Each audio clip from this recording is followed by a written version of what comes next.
Suspense. And the producer of radio's outstanding theater of thrills, the master of mystery and adventure, William N. Robeson. H.G. Wells was one of the most remarkable writers of this century. The storyteller whose tales are more than mere entertainment designed for a moment of escape. They linger on in memory, seducing one into that sometimes dangerous and risky practice of thinking.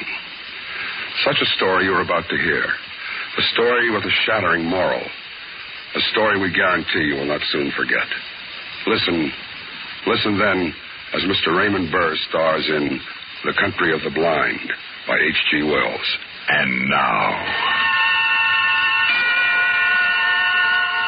The Country of the Blind, starring Mr. Raymond Burr. A tale well calculated to keep you in suspense. Once I had made my way across the Cordillera, I had to find Senor Cartwright if he was still alive. For it was he who had seen me last. That terrible night more than a year ago when I slipped and fell from a ledge 18,000 feet up the face of Mount Paris-Cotepetl.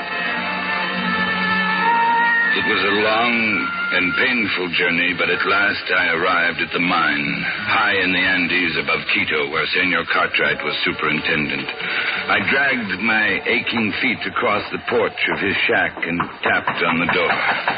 Come in. Senor Cartwright, is it you? Yes? What do you want? You do not know me, Senor? I know. You look like a man I knew once, but he is dead. Dead on the slopes of Paris-Cotepetl. Nunez, the guide. Why, no, it couldn't be. Nunez, the guide, si, senor. That is what I was called. But you fell. I saw you fall. Yes. Why, it's unbelievable. Perhaps the gods of the mountain had reason to spare me. Nunez, if we'd had any idea, we would have... I know. I do not blame you. You could not have reached me, and if you had, I should not have welcomed you not at first, but later. What do you mean? Senor, you have heard the legend of the Country of the Blind?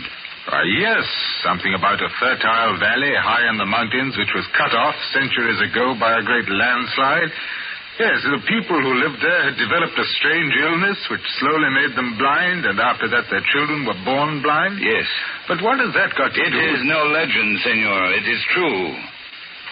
What? And you have heard the saying, in the country of the blind, a one-eyed man is king? Yes. That is not true, senor. I'm afraid I don't follow you, Nunez. Suppose you begin at the beginning. Very well. You remember that night on the face of the mountain? I'll never forget it. Trapped on a ledge scarcely a yard wide, you, Williamson, and I. You had unfastened your safety rope and were trying to set up a shelter when you slipped. Yes, I slipped and fell. Down through the icy black night. I fell perhaps 1,000 feet before I felt the heavy, stinging impact of snow.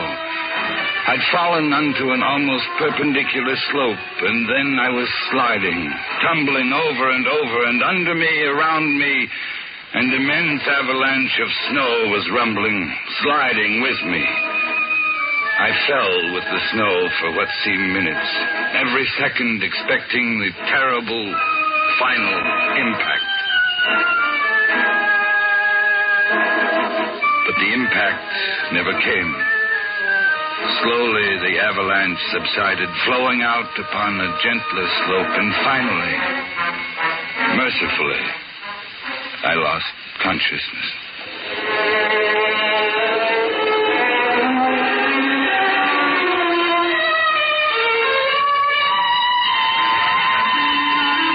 When I awoke, it was morning.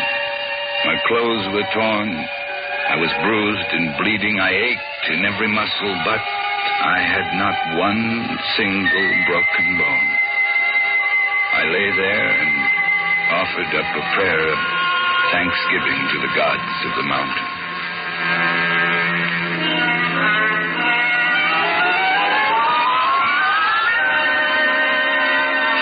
Below me lay a lush valley, sparkling in the morning sunlight. I could see the stately trees and the green meadows fresh with dew. And then I saw them.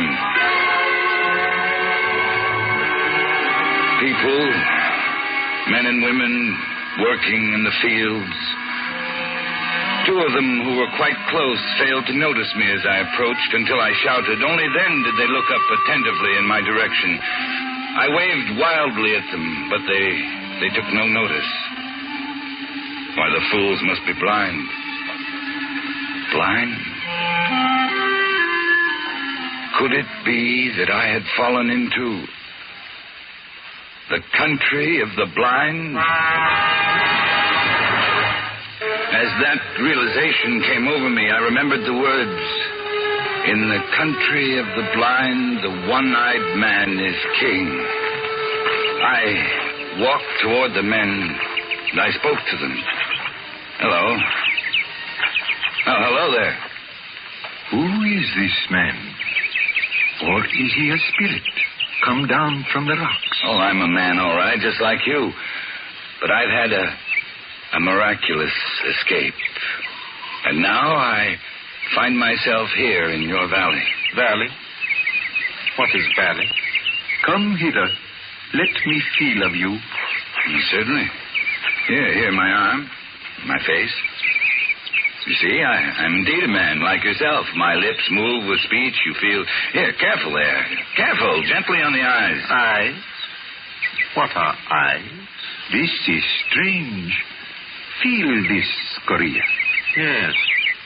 He is imperfectly formed. Some strange bulge there. Unseemly. No, your eyes are shrunken in, but mine are whole. I can see. See? Pedro, he is a strange wild one.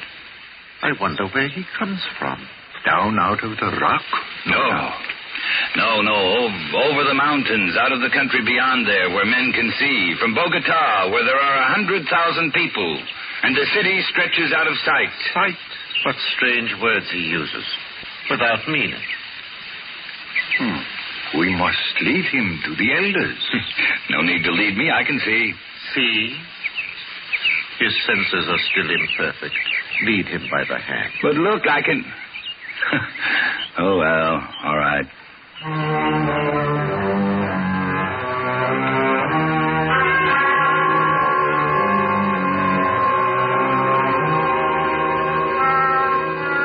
These people had been blind for centuries. They'd forgotten even the words associated with seeing.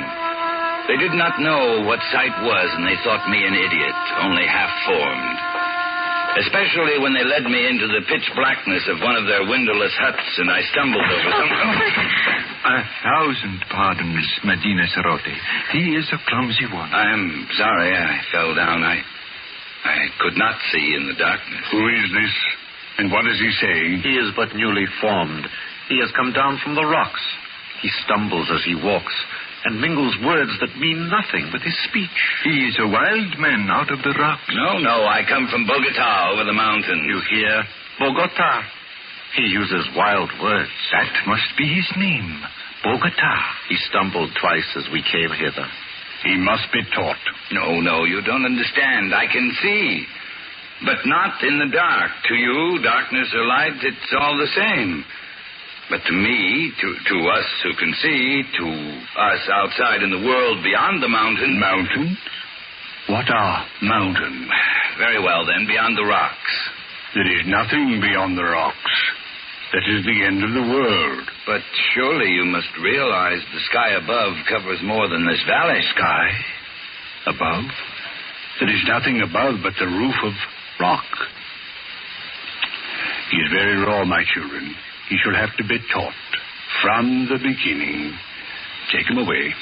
Feed him. It shall be done. But guide him. See that he does not stumble over my daughter again.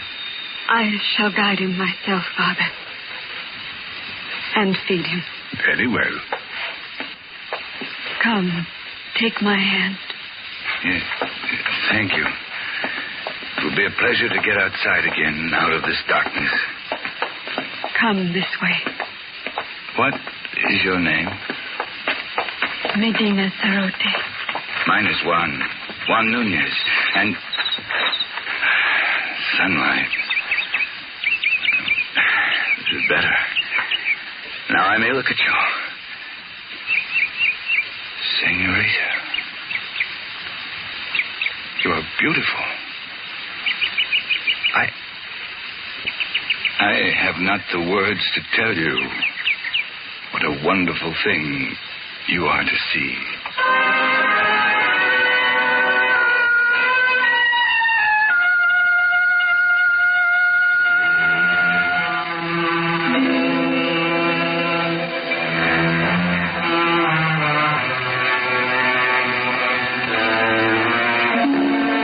And so it began. I, the village idiot, the slave boy, I with my eyes still whole. I fell in love with Medina Sarote, the daughter of the elder of the village. Only to her could I open my heart. Only to her could I speak of the beauty I could see around me. It is a beautiful valley. Green with grass and yellow with sunlight and flowers, bright flowers dotting the hills. And you said I was beautiful too? Yes, Medina Sarote.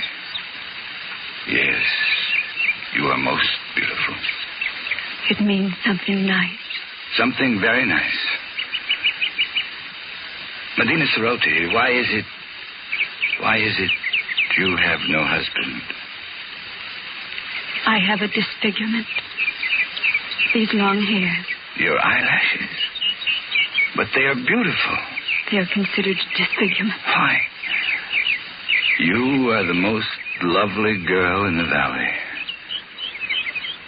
But they wouldn't know here, would they?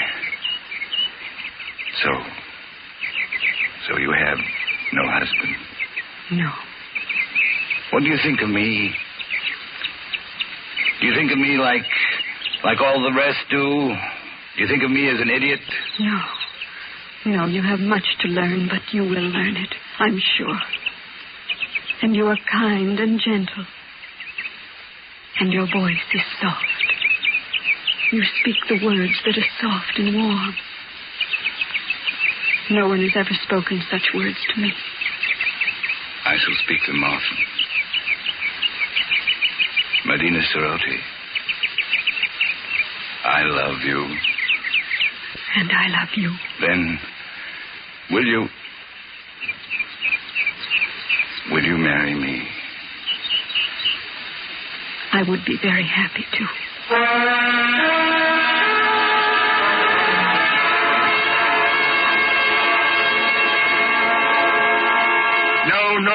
No, I will not have it. But, Father... He is an idiot. He has delusions. He cannot do anything right. But he is getting better. He's better than he was. And he is strong and kind, stronger and kinder than anyone in the world. And he loves me. And I love him. No, I will not have it.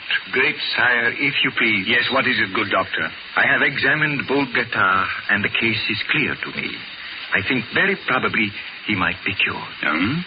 And how might that be done? His brain is affected by something.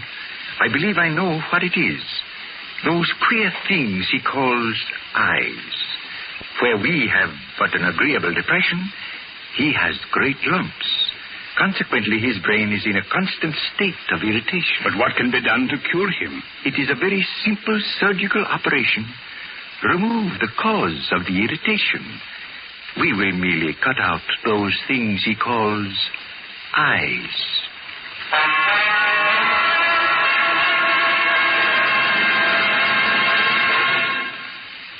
This, then, was the price of my happiness. To marry Medina Sarote, I must give up my eyes and never see her again. But they say it will make you well, my beloved. You don't understand, Medina Sarote. There are so many beautiful things to see in the world. The flowers, the far sky with its drifting clouds, the sunsets, the stars, and you, just to see you. I would never see you again. You will never regret it, my dearest one. My dearest with a tender voice. Medina. Be brave. Carry my voice in your heart. And tomorrow... Yes? Tomorrow will be forever.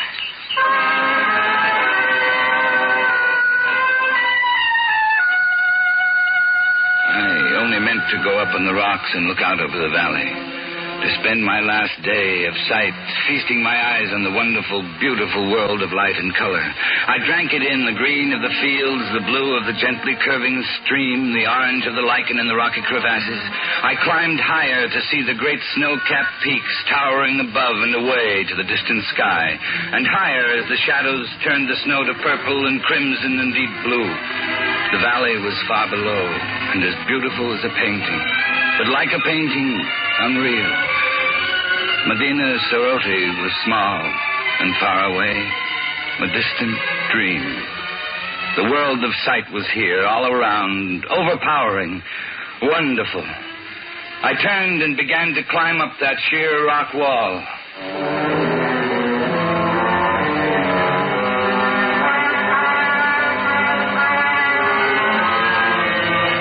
How many months it took me to make my way out over those mountains, over glaciers and snowfields and sheer precipices, I cannot guess. How I lived through the cold and the hunger of it, I cannot tell you. But I'm here at last. Back from the country of the blind. Good heavens, man. What a terrible experience. Terrible and wonderful. But you aren't sorry you came back? Sorry? I see her face clearly now. It is the only thing I do see. Nunez. You are... Yes. The gods of the mountain have had their revenge. Those months of crawling over the snow and ice with the sun glaring down. Yes. Yes. I'm blind.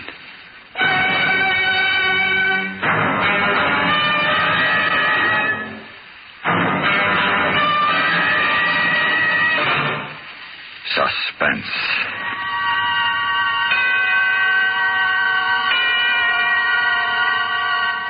In which Mr. Raymond Burr starred in William N. Robeson's production of The Country of the Blind, written by H.G. Wells and adapted for radio by John Dunkel.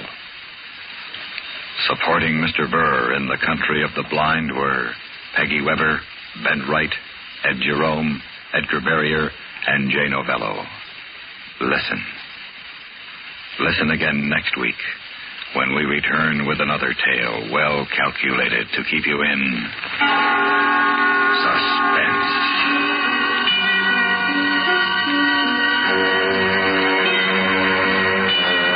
This is the CBS Radio Network.